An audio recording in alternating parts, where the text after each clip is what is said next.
Will decide who will lead Chicago for the next 4 years. It was surely a historic night as Mayor Lightfoot became the first incumbent to lose in 4 decades. Let's take a look at where the vote starts now with 2 finalists. Former Chicago Public Schools CEO Paul Vallas and Cook County Commissioner Brandon Johnson. Vallas with 34% of the vote. Brandon Johnson with 20%, and that's at 98% reporting in the city. We have team coverage. CBS 2's Asal Razai is focused on the Johnson campaign, while CBS 2's Mugo Odigwe is keeping track of Paul Vallas. So let's start with Mugo. Good morning.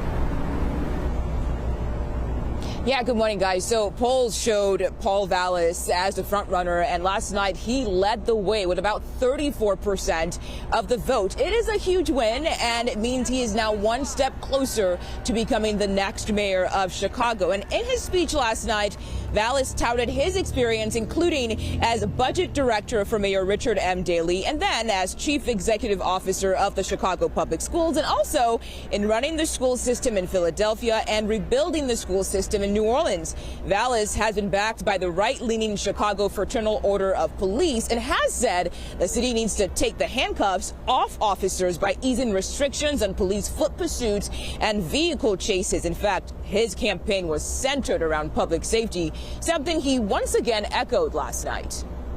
Public safety is the fundamental right of every American. It is a civil right.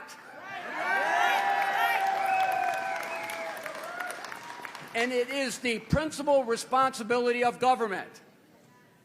And we will have a safe Chicago. We will make Chicago the safest city in America.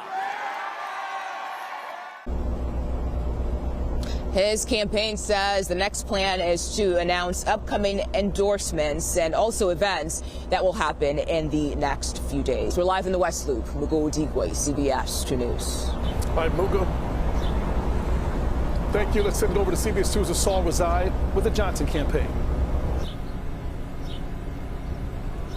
Yeah, good morning, guys. Surely the surprise of the evening for many to see Brandon Johnson advance to the runoff. But we're learning to most of his supporters this came as no surprise. Take a look. You can see a very packed evening inside of the campaign headquarters here as those numbers were coming down. Lots of support from his West Side neighbors, the Chicago Teachers Union leaders and members of the United Working Families organization. Those groups helped push Johnson, a former teacher and CTU organizer himself, into the runoff election. He was all smiles by the end of the night as he talked to supporters about getting enough votes to be here.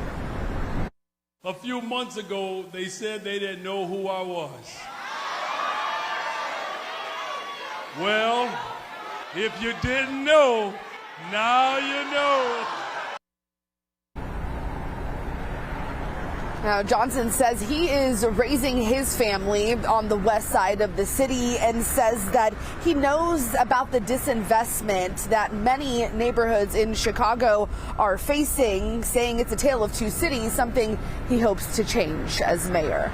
I'm reporting near Roosevelt and Ashland. Asal Razai, CBS 2 News.